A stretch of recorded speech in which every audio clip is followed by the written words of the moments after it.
Hello to everybody watching or anybody watching. I am here with Emily right now. And so, first up on our agenda, I wanted to talk a little bit about. So, go ahead and introduce yourself, let everyone know who you are, why you started your Substack, or how you started.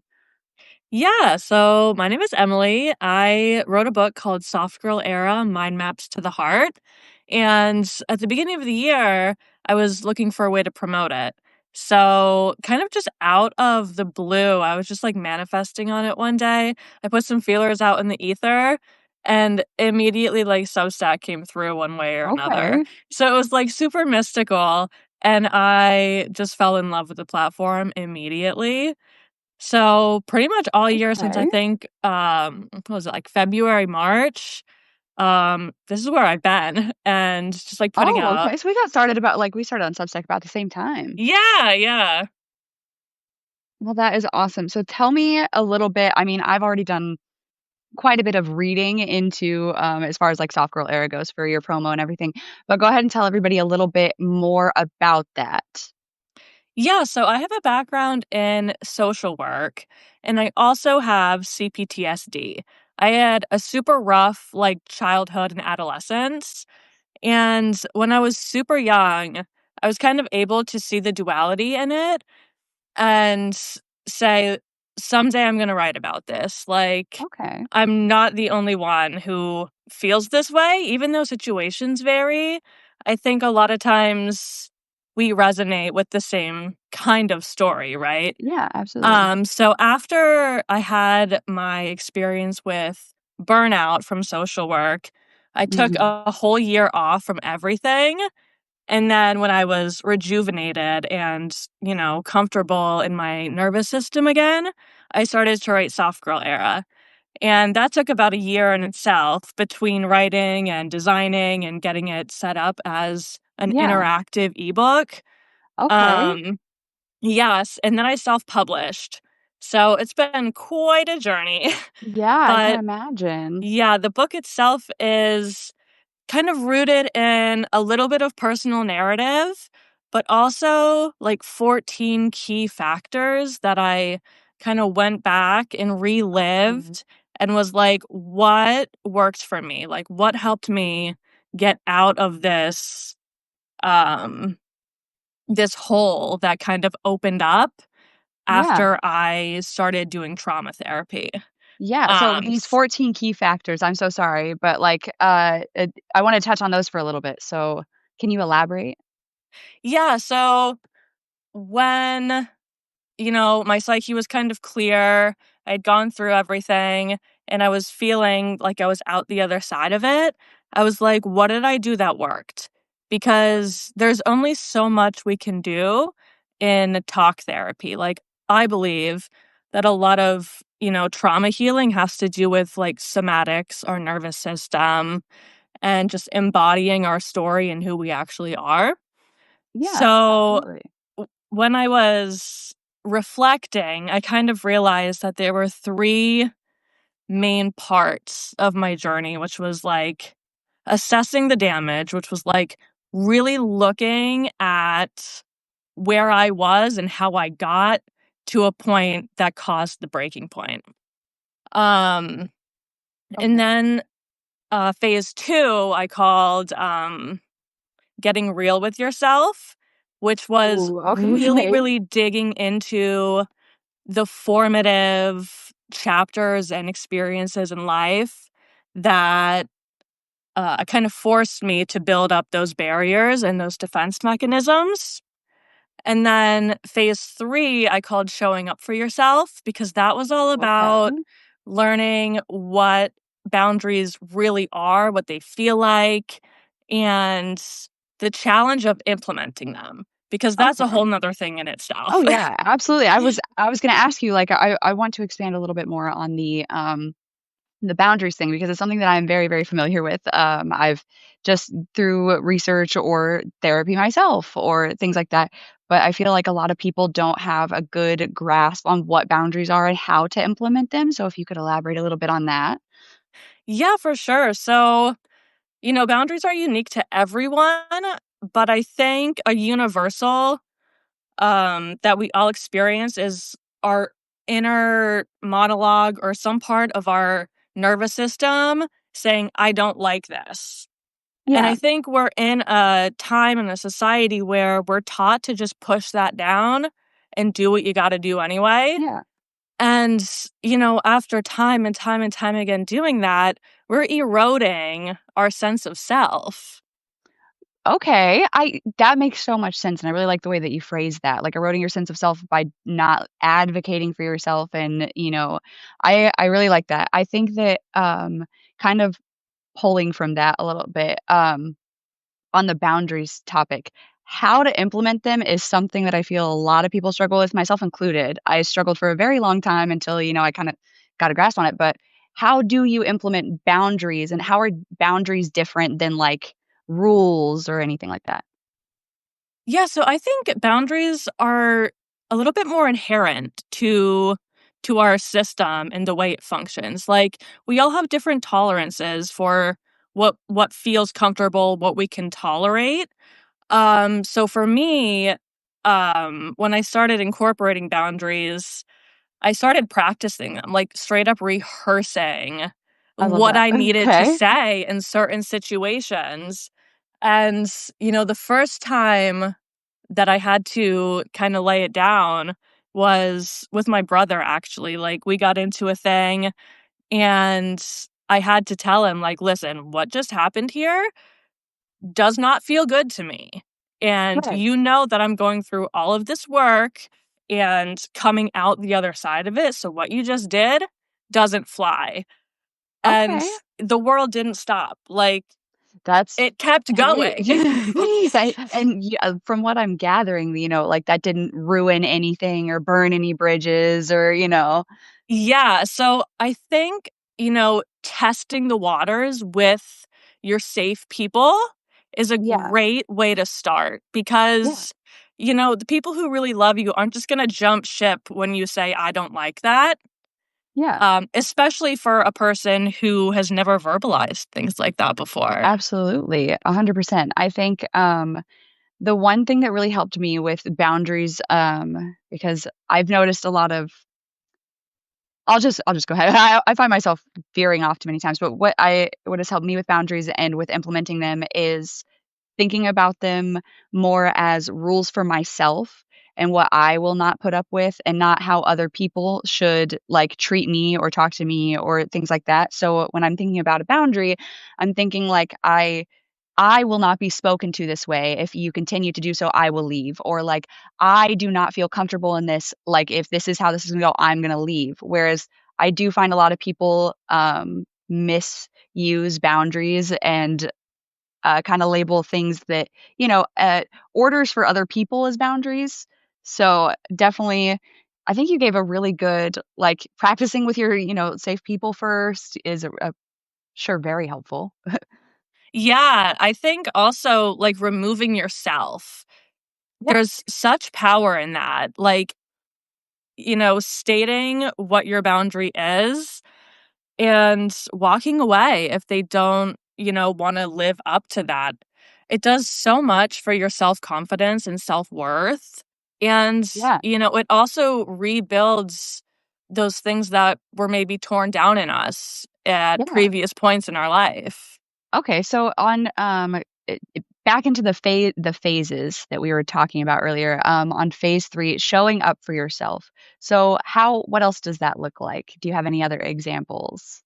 Yeah, so that phase is heavily about exploring boundaries. I know I put in, like, all sorts, like, it's not just boundaries with others, but it's spiritual boundaries, it's mental Okay. boundaries. So it's the things that, you know, we know in our own systems trigger us. So, a personal example, like, repetitive negative thoughts were always really Okay, big yep. for me.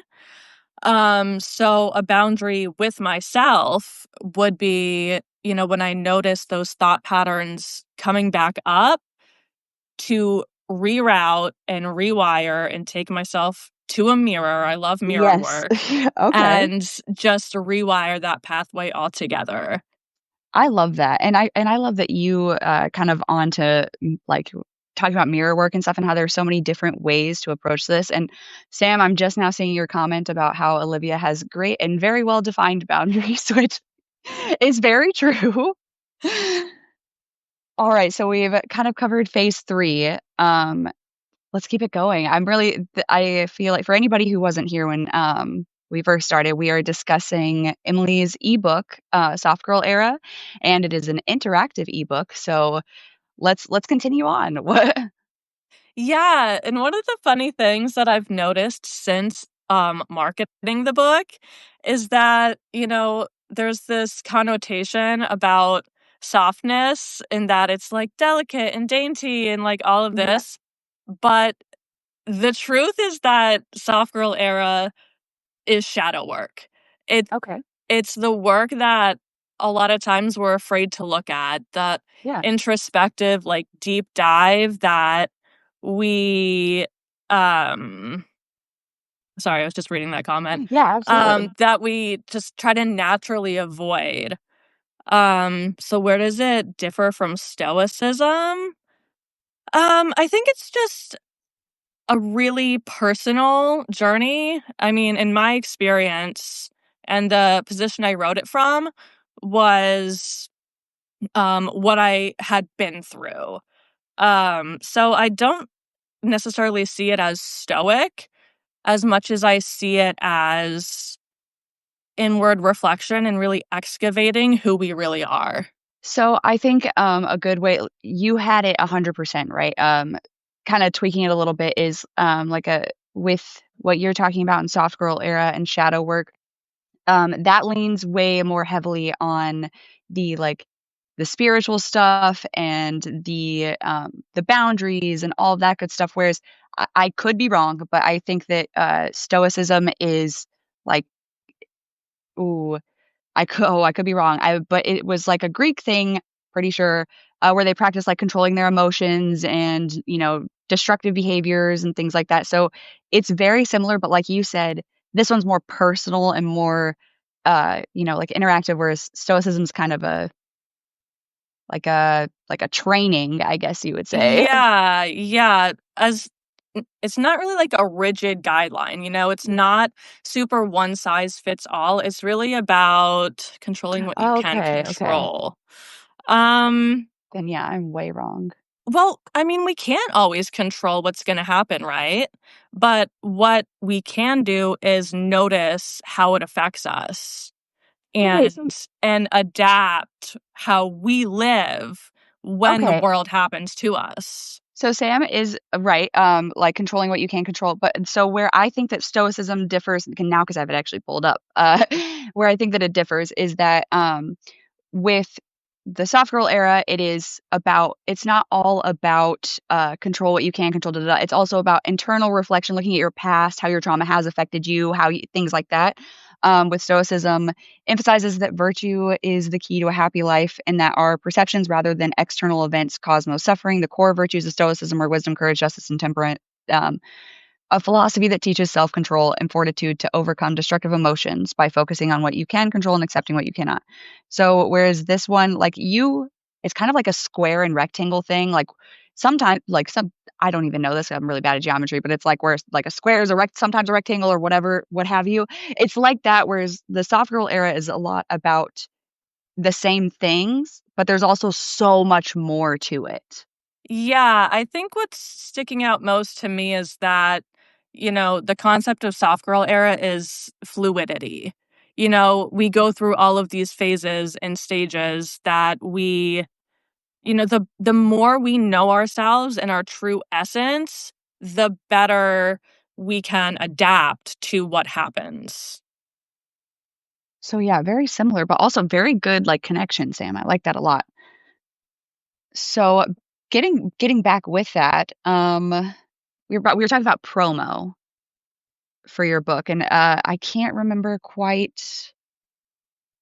Oh, yeah, you were talking about how, when you had first started promo, I had a question.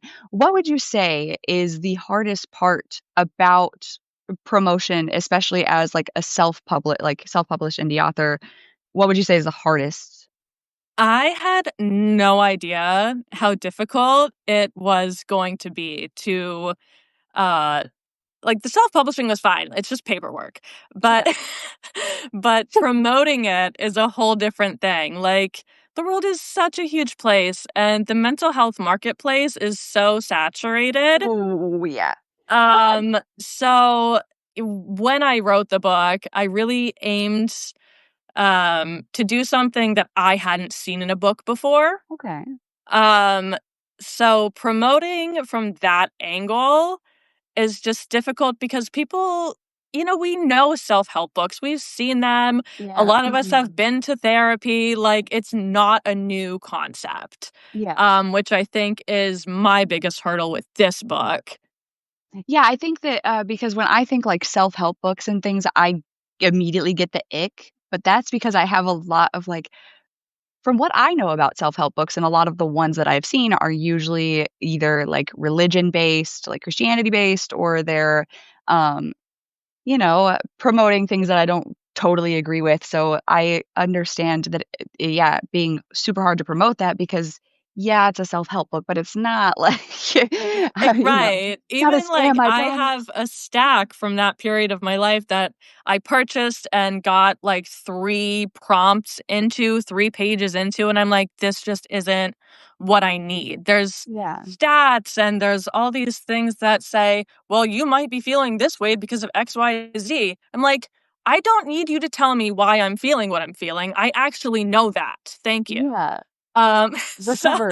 so when I was writing and creating, I only put enough of my personal story in there to show the reader that they're not alone in what they're going through. I like And that. aside from that, it is all personal reflection, open mind map style. I like that So a lot, there's yeah. no ideas or anything You're not being it's not forced like on the reader. yeah, it's not like propaganda, but it's also, and I like that a lot, and I like that they're because I feel like you kinda touched on a little bit, but self-help books, there is a big amount of them that you feel like you just read somebody's memoir at the end of it. It's like, I don't that was great story, but where did we Oh, you had mentioned the my biggest issue with self-help books is, like, "No, I know why," like, and I just had this conversation earlier with my fiancé, we were talking about, like why do I have to know the why? Like, I already know the why, and the why has not helped me at all. What the fuck is the why for? That's or, like, you get to the book and you're like, "Alright, now what? Where was I supposed to go with all of this?" Yeah, I think the why is important if just for like the personal investigative aspect so Yeah. that, we can retrace a memory or a feeling and meet it enough to where we're in a safe place now. We can go back to something that didn't feel safe and analyze it for what it Yeah. was and what happened in our body. Okay, I that see, and that just seems so much better. Like, I don't know, it seems great. I've gone I've gone through quite a bit of it, but though, like you said, it's a self-help book, but it's not like that. So I wanted to ask, we touched a little bit earlier on how you got started on Substack and what you came to Substack for. And we touched just a little bit on what you found when you came to Substack. So I can we talk a little bit about the actual experience, like when your first post or, really anything. I'm always interested in hearing about other people's like first few months. Yeah, so when I first came on, it was a lot of, like, little snippets, like, entries from my journal or just, like, little quips that I would think up throughout the day. I did a few poems, and, after I started, like, meeting other people and really connecting, um, I started to think about how can I lean more into the promotion of the book so Yeah. that people can feel what I'm trying to do, feel what my mission Yeah. is. And I think, yeah, So Substack is a great place for that. since like summertime, I've been doing, the monthly newsletters, and I also Yeah. incorporate a lot of emails that have, little like healing tidbits or little personal stories that just really resonate, that are like Yeah. little truth bombs. Okay. So scrolling through I've taken so many notes between like what you've said and like on the book and everything that now I have to scroll to find the questions that I had. Okay. So, ooh, all right. Substack publication. So, we already talked about like why you're here and promoting soft girl era and everything like that. So, let's dive a little bit more into what people can find on your publication now, what they can expect, talk about newsletters and all that. Let's give them a nice introduction to your publication, I guess. Yeah, so now I typically write I'm in the middle of a somatic series that I drop on Sundays, which is kind of taking concepts from the book and making them a little bit more, sensory.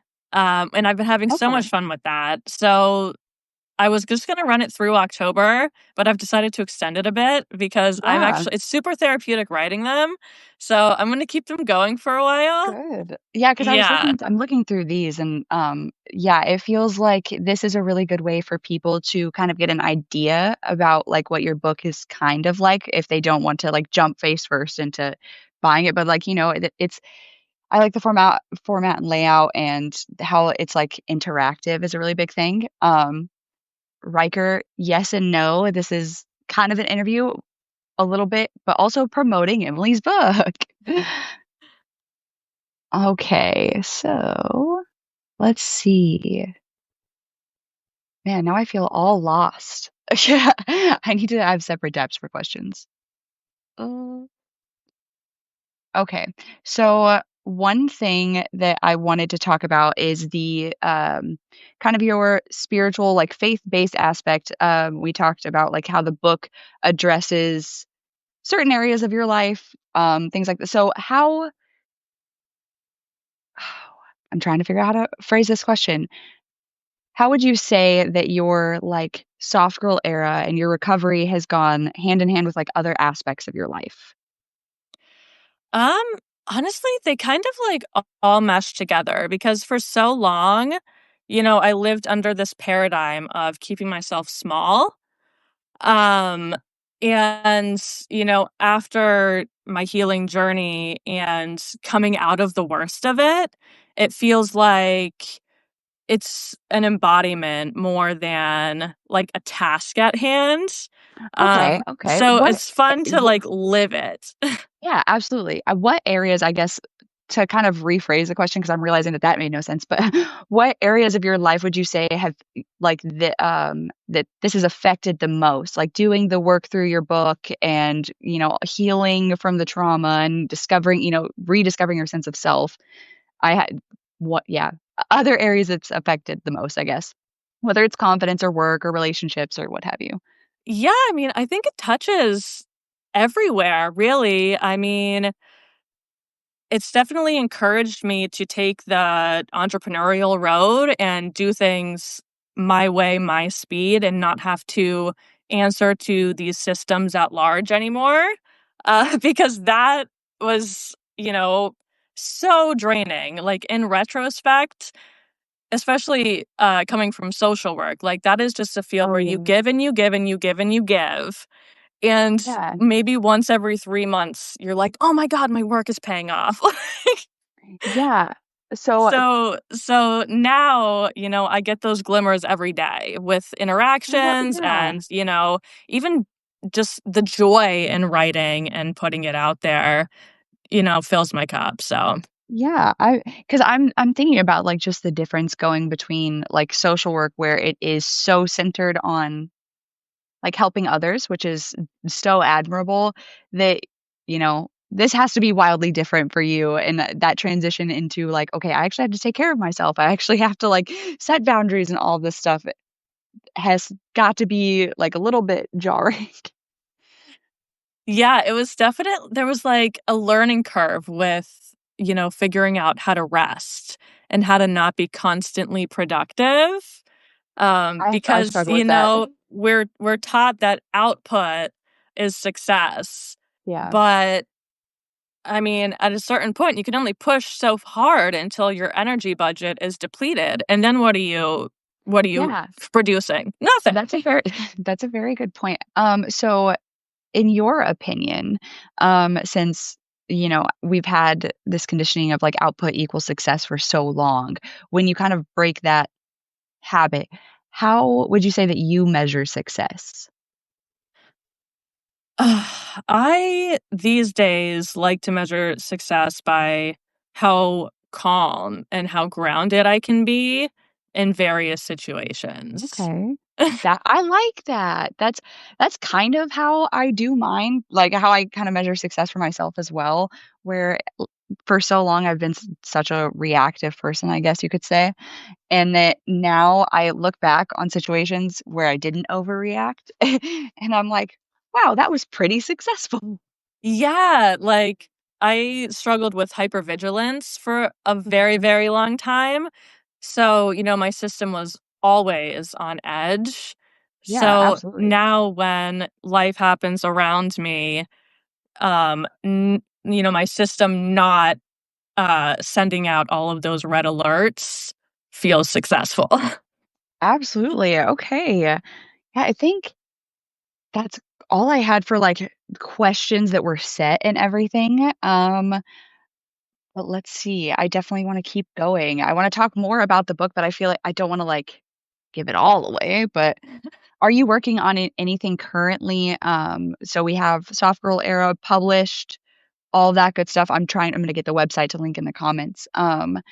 But are you working on any new projects or is there anything that we can expect from you?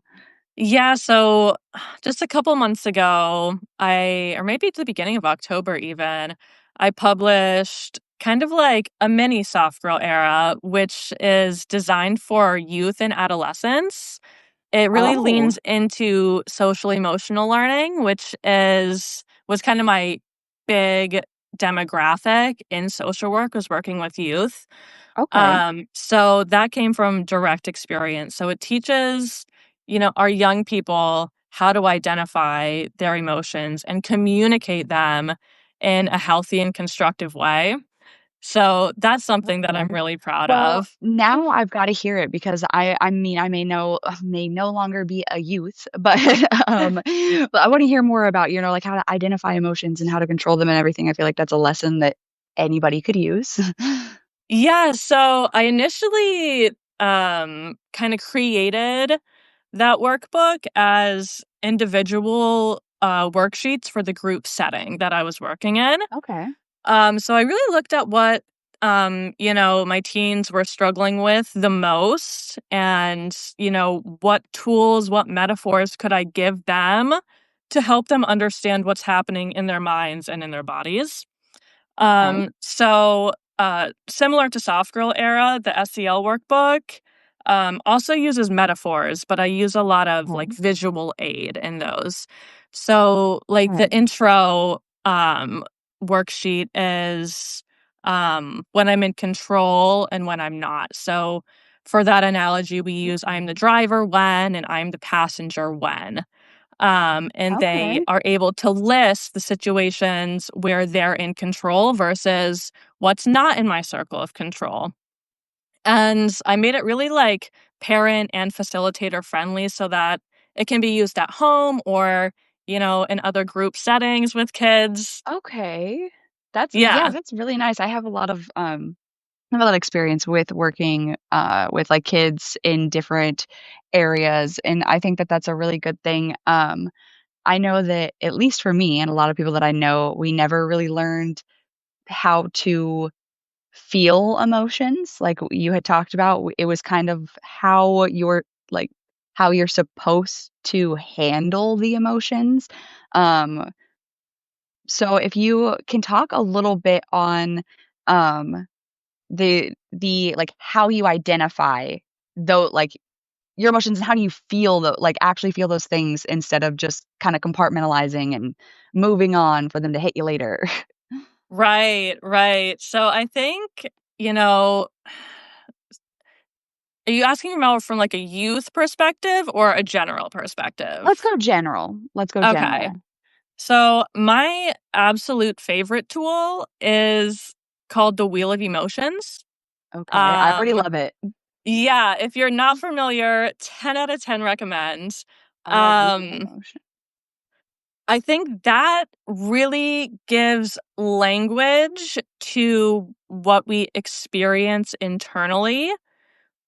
When we're in a heightened state, it can feel, so escalated that we can't Mhm. put words to it.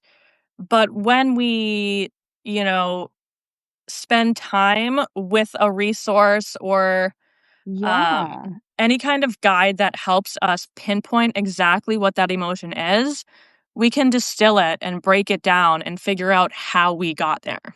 Yeah, okay, so I love this because I have just pulled up this wheel of emotions, and this feels like something that not only would be very useful in the day-to-day or somebody who's kind of, like, learning how to advocate for themselves, but I feel like this would also be super great for authors in general, whether fiction or nonfiction, because I'm looking at some of these, and I know for me, my biggest struggle is, like, what's another word for sad? So I feel like Yeah. this would be really great. And now I need to print this off. Oh, awesome. So you've given me so many great resources already. I feel like I wanna put that in the comments too.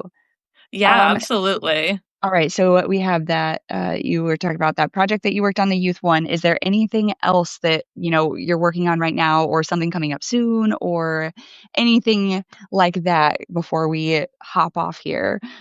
Yeah, so right now I'm in the midst of creating a crystal guide.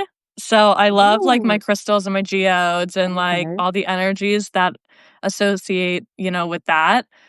You're So gonna have to break that down for me because I am the witchy friend, but me and crystals, for some reason, I've never really, like, gotten into them very well, so you're gonna have to break some of that down for me now. yeah, so basically the guide is gonna be like printer friendly grid style. It's gonna list all of the crystals along with like their healing properties and suggested intentions. Okay, alright. And it's alphabetized, it's so organized. I I'm love so that. obsessed with it.